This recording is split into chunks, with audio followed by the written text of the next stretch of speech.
according to the Indian spiritual tradition, the whole reason we take breath is to be able to get closer and closer and closer to the actual experiential awareness, not just I read it in a book so I'm aware, or I've heard somebody say it so I'm aware, but actually the experiential awareness of being one with God. And it doesn't matter in what way you worship God, or what religion, or what name, or what form, that doesn't matter. But just the awareness experiential in your cells, in your being, in your heart and your soul.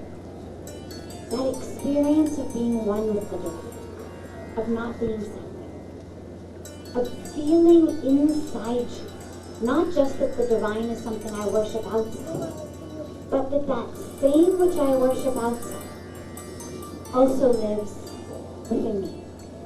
Which actually means, when you think about it, it means several things in our lives. Number one, it means if the divine lives within me, then it means my body and my life is a temple.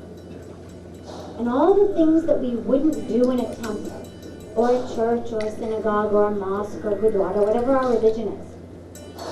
Like, you wouldn't go into a temple and start to drink alcohol or take drugs.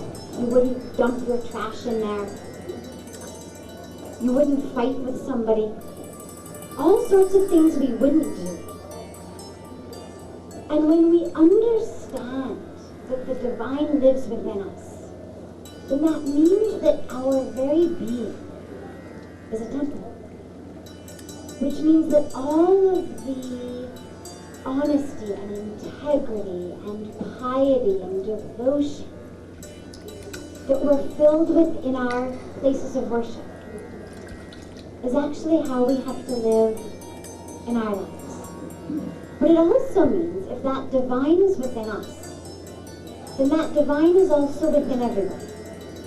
Because God doesn't play favorites. It's not like God says, oh yeah, I'm going to be inside you, but I won't be inside someone else.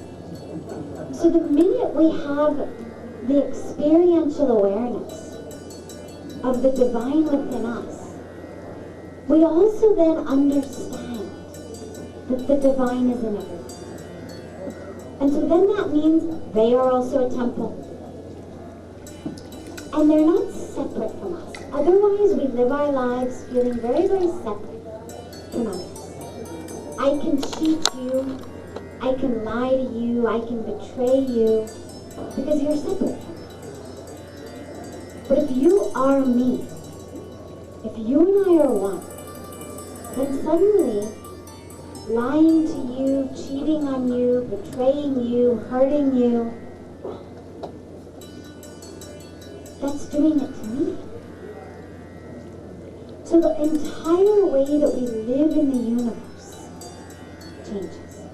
So when you say, what's the purpose of life? Well, it has to begin with that experiential awareness. That how every minute of my life can I get closer and closer and closer to realizing that divinity within me. And then that connection between me and the divine in us. And the closer and closer we get, what you find is not only is your inner world changing, but your outer world is changed. Because the entire way that you live is now different. The way that you treat other people is different. The way you think about yourself is different. Otherwise, we identify just as these bodies. What they look like, how much money they have, what type of clothes they're wearing, where they've gone, what they know how to do. And the minute you realize that actually the body is only a vehicle for this experience and awareness and merging of you with the divine, then suddenly what the body is wearing or what it looks like or how much it weighs or what's happened to it is much less important than how close you are getting minute to minute and moment to moment, to that truth, that capital T truth of who you really are. And that's what we take from it. It's not about accomplishing something or achieving something or doing something. Yes, once we have that awareness, we achieve a lot. But it's not from the ego. It's not from this sense of I must do this. When the experience is there, then the hunger of the world becomes your hunger. Their thirst becomes your thirst. Their pain becomes your pain. And so you serve and you do and you achieve, not to satisfy the ego,